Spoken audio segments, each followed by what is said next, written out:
Imagine a bustling highway like Interstate 5 suddenly becoming the stage for a high-stakes military spectacle, complete with live artillery fire soaring overhead.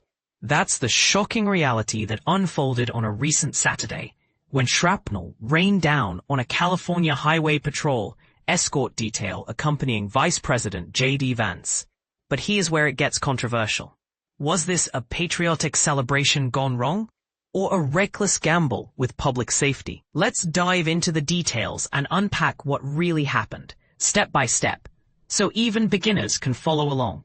The incident occurred during a U.S. military live-fire demonstration over Interstate 5, part of a grand celebration marking the Marine Corps' 250th anniversary at Marine Corps Base Camp Pendleton in northern San Diego County. Picture this. Artillery rounds were fired from White's Beach, aimed northward, and intended to soar safely over the freeway. But one round didn't behave as planned. It detonated prematurely in midair near the southbound lanes of I-5, scattering metal fragments far below. These pieces of shrapnel, which are essentially leftover bits from an exploding projectile, landed right where CHP officers were stationed to manage traffic closures. To clarify for those new to military terms, live fire exercises involve real ammunition being shot, unlike simulations with blanks.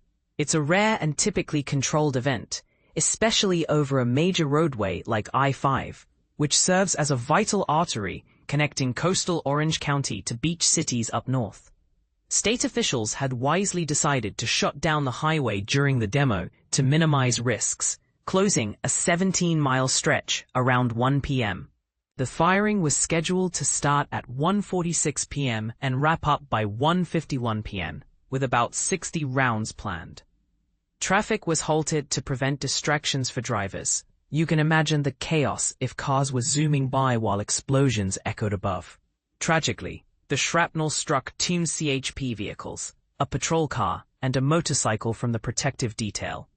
The larger piece, roughly 2 inches by 2.5 inches, dented and scratched the hood of the patrol vehicle, which was fortunately empty at the time.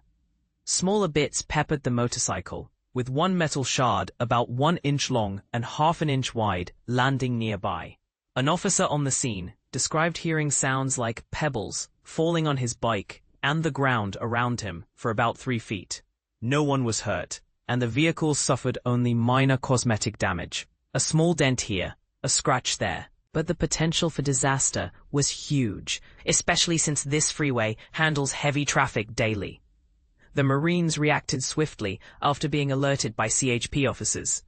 They immediately halted the firing of any more live ordnance over the freeway and conducted a thorough sweep of the area to check for additional hazards. This quick response likely prevented further incidents, but it also underscored the inherent dangers of such activities. Governor Gavin Newsom didn't mince words, labeling the event reckless in a statement shared on X, formerly Twitter. He emphasized the freeway's critical role as the sole route linking those regions and expressed gratitude to the Marines at Camp Pendleton. "We love our Marines and owe a debt of gratitude to Camp Pendleton," Newsom said. But next time, the Vice President and the White House shouldn't be so reckless with people's lives for their vanity projects. This is the part most people miss. Newsom had previously criticized the White House for poor coordination and failing to share safety details ahead of time.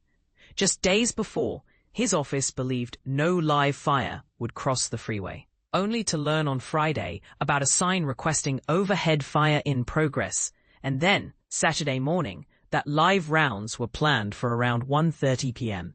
Administration officials had insisted the event was safe and that a closure wasn't necessary, sparking debates about who bears responsibility for such oversights.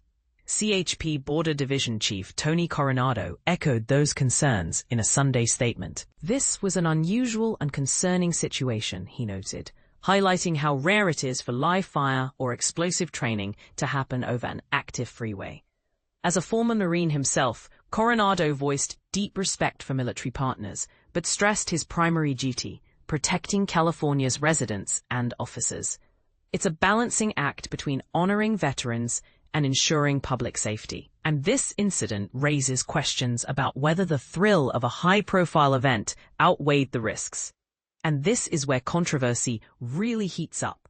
Critics argue this was an avoidable mishap due to insufficient planning, potentially prioritizing spectacle over safety. Proponents might counter that military demonstrations like this are essential for readiness and morale, and that accidents, while regrettable, are part of high-stakes training. Could stricter protocols prevent such scares? Or is the real issue a lack of communication between federal, state, and local authorities? What do you think? Was this event a proud tribute or a dangerous display? Do you agree with Governor Newsom's take on vanity projects or see it differently?